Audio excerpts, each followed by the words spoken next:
मैं तो कभी भी किसी को नहीं चाहती थी और ना ही कभी चाहना चाहती थी।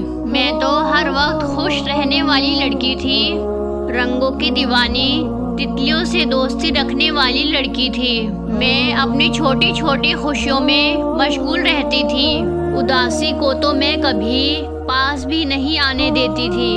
उदास लोगों से मुझे एक तरह की चिढ़ होती थी।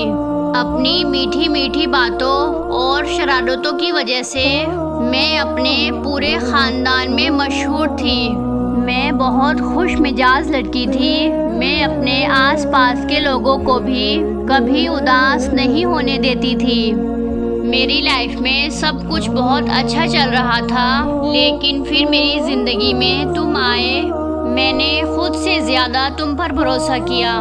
मैंने खुद से ज़्यादा तुम्हें चाहना शुरू कर दिया था और ये मेरा पहला कदम था बर्बादी की तरफ। जो लड़की खुद की दीवानी थी, अब वो किसी और की दीवानी हो चुकी थी। तुम्हारा मुझे समझना, मेरी फजूल बातों को भी दिल से लगा कर सुनना, तुम्हारी इस अदा ने मेरे मासूम दिल के अंदर इश्क की नाजुक कली को उगाया था। और दूसरी तरफ तुम्हारा दिल मुझसे भरने लगा जब तुम मुझे नज़रअंदाज करने लगे थे।